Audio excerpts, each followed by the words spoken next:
Today, after the introduction, we're going to talk about my approach to taking photos, how I plan, how I photograph, and how I edit. I'm a real estate and a landscape photographer based in Sydney. I was born in Ukraine and I've been living in Australia for 7 years in total.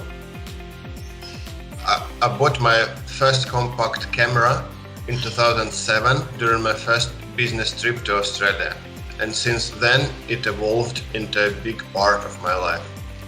I am mostly self-taught, except a small technical course at the beginning, and for me editing was much harder to master and it took a lot of effort to get through.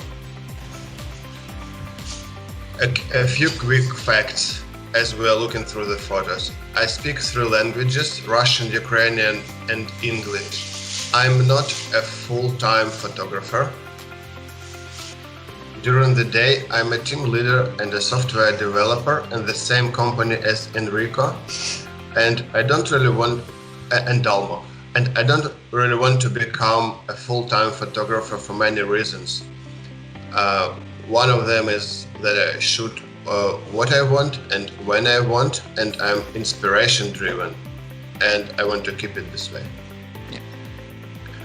I won a few competitions, got highly commended and minor awards in others, but I don't really focus on the competitions, and I like to do photos for the sake of sharing the beauty I see with others. My other hobbies are sci-fi and fantasy books, and if you're a fan, you may always shoot me a message. And also I love cats and enjoy doing martial arts with my son. If you enjoy my photos or my articles, you may follow one of my channels listed here. And I have, if you enjoy reading articles on landscape photography, you may have a look at my site, and then if you're not good in English, you may just use Google Translate and translate them. This section is how I got to where I am now. We'll quickly go through this step so that you have an idea what it takes and what does the way look like. I must say it hasn't been smooth all the time. Photography speaking, I've had good times, bad times. I've been demotivated at other times and depressed, but later I got it fixed. It takes patience and persistence. And I'm telling you this because people go on Instagram, they see a polished channel and they think everything goes well for everyone but them. Every journey is long and hard. Don't get demotivated by the illusion that they want to show you. My best advice is to listen to photography podcasts. You'll see that every pro has or had similar issues that you might be having and going through. Just keep going. I started doing photography in 2007. I got my first camera and it changed my whole life. After that, I got a Nikon DSLR, took a short course and started shooting everything and everywhere. If you want one advice, here is it. Shoot as much as you can and always try to best yourself next time and get honest feedback. I learned about shooting thunderstorms the hard way. Shortly after moving to Australia in 2009, I went out to shoot one at the beach cliffs. The storm was well in distance, like maybe more than 10 kilometers away, and yet a bolt of lightning hit my umbrella. In 2011, I moved back to Ukraine and started freelancing with Airbnb. I saw their open call and messaged them, although I didn't have any experience in real estate photography, but somehow they accepted me and I'm with them to this day.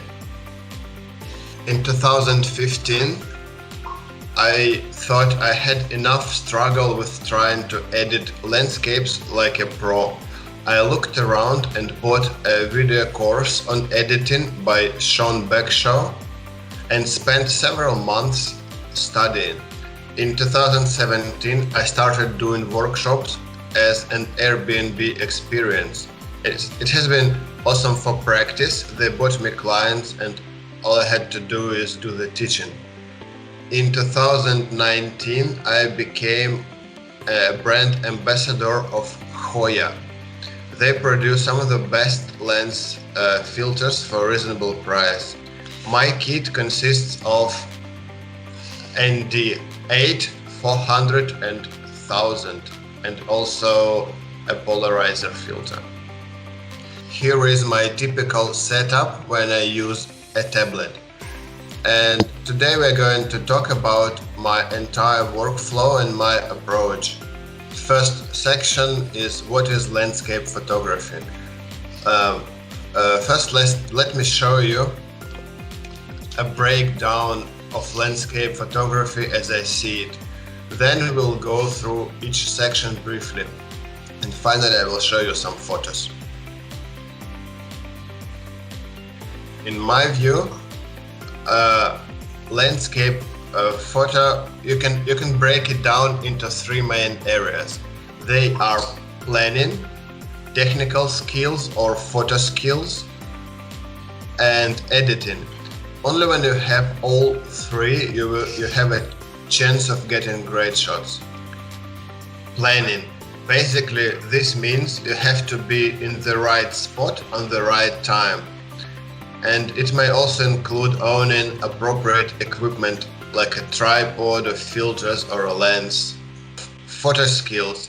It is not enough to have the vision in your head or beautiful scene around. You need to be able to capture it, knowing what it's going to look like and what shots you need at what settings for future editing.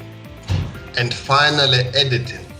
Editing is very important, and photographers have always edited their photos in the darkroom or using digital tools. Cameras are not perfect. They capture the data for you, and then it's up to you and your inner artist to reveal what's hidden in the raw data, to cut the diamond. Planning. These are the planning tools that I use for different purposes. Photo sites are the sites that I use to investigate and research an area before going there. I look for photos for specific locations. I look at the local photographers' photos when they put the location, and also I Google for local photo tours. That's how I find best locations. I find some spots. I get an idea before wasting a day scouting in the area. Weather apps. It's very important to know the weather you're going to photograph. What is it doing? What is it going to do in 1 hour and 2 hours, or even if it's worth going out. So I use these two weather apps, Vent2Sky and AccuWeather.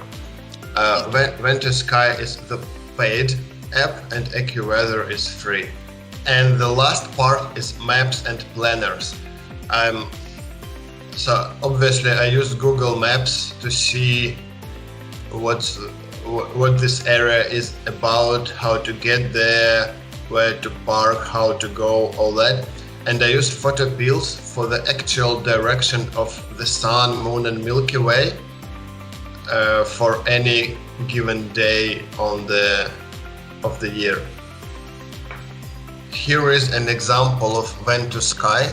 The first screenshot is showing cloud cover at 6 a.m. So 70%, 60% is good to try sunrise. And the second screenshot is showing, and this is what photo pills looks like. The first screenshot shows the directions of sunrise on the right. The yellow on the right is sunrise, orange on the left is sunset, and likewise for the moon. And the dots, the circles, show the Milky Way position for that time. The second screenshot shows just the plans that I have for different locations. So in photo pills it's possible to save date and description so that I don't have to remember where to go on which day. Another cool feature in Photopills is augmented reality. So I can point my phone and select the day and see where the sun or the moon or the Milky Way will be and how they will move on that day. And then you can pick the best composition. And this is the result of that planning. And in the end, I must say that despite all planning, the weather will go wrong. Sometimes something will change and won't go as expected. Don't let a bad forecast ruin your inspiration or motivation. If you feel like going out, still go out if it's safe. Photo skills. In this section, we'll go through what I'm looking for and how I approach the location. First of all, I always try to set myself in the right mood. I adjust to myself to be like the weather around. Any weather can be beautiful. It's the question if I'm able to capture it and to transfer it. So I look around and see what's nice. It could be some small element, it could be a landscape with a telephoto lens. Don't try to bend the reality to suit your expectations. Have no expectations and adjust yourself. I always look for reflections. They make every dull rock look more alive. They make the photo look more alive. You can even have a small bucket and make some rocks or whatever wet by yourself to make it look better. No sky, no problem. Show some textures and the thing and the textures that the strong light can reveal, like in this photo. No color or dull color, show composition. Here I have a spiral composition. It was very important to do a long shutter speed here to smooth the water and separate the rocks from the water. Show rhythm. Textures and light. Have the proper direction of the light. The best one for textures is when the light is coming from the side, like this one. Show a single element and light, of course. Show the light. You got it already? Main thing is the light. Try finding great light and elements it shows best. Sometimes there is no good light. You can still find what to photograph. Take note of the small things happening around, like these swirls. A very important question is the lens selection. It is not true that you only need wide-angle lens for landscape photography. I use all types: wide, standard and telephoto. I'll show you some examples. This one is 15 millimeters. This one is also 15, 25, 30.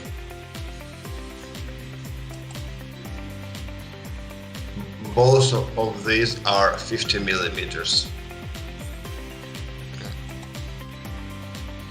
This one is 70 millimeters. A telephoto already.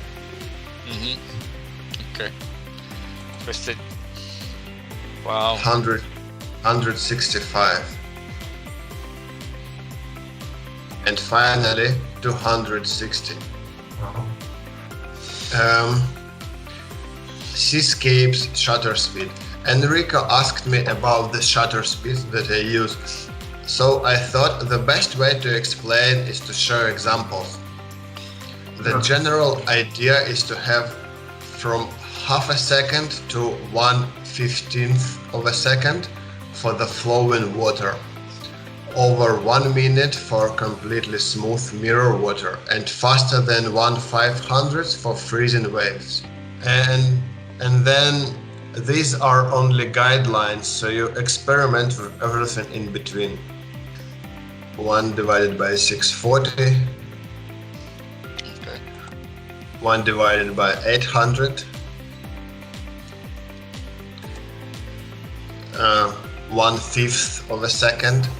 The water keeps its textures, but also shows fluidity, so it's best of both types of water.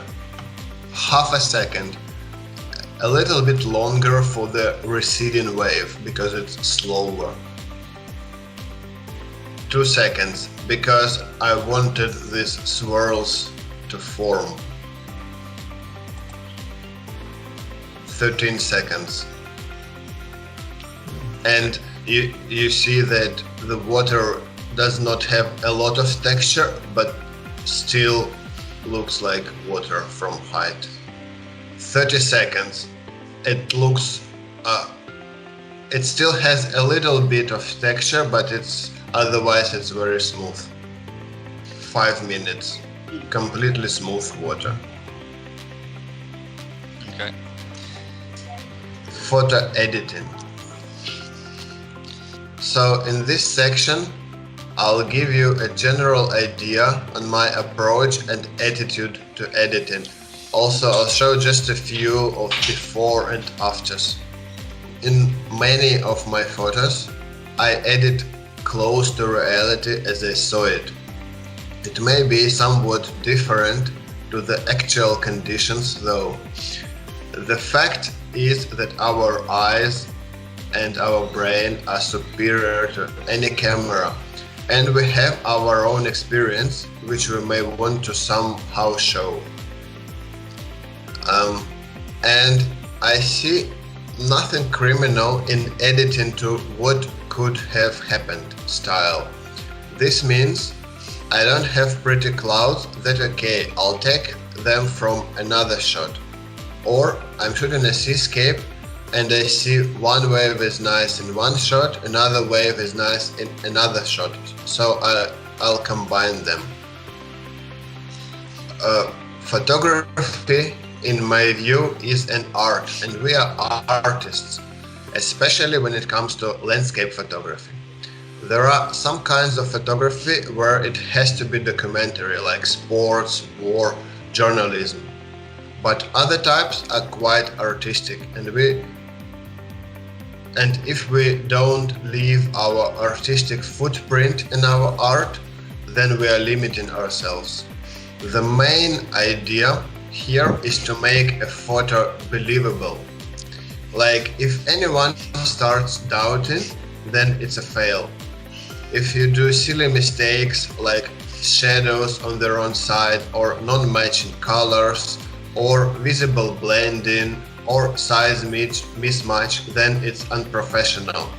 Otherwise, it's an art, and you should feel fine being an artist. Here Okay. in the top photo, most of the editing is quite realistic, except the light in the gaps between the rocks. The second photo was made during the most dull and boring sunrise ever. But I thought that the structure and the cliff is quite good, and so I made it an art. I do lots of editing in the Adobe Camera Raw because this is where I have most information. I do all basic adjustments, exposure, contrast, color calibration. I would also often edit the raw file twice, once for the sky and once for the land. I often do bracketing with multiple shots to cover high dynamic range.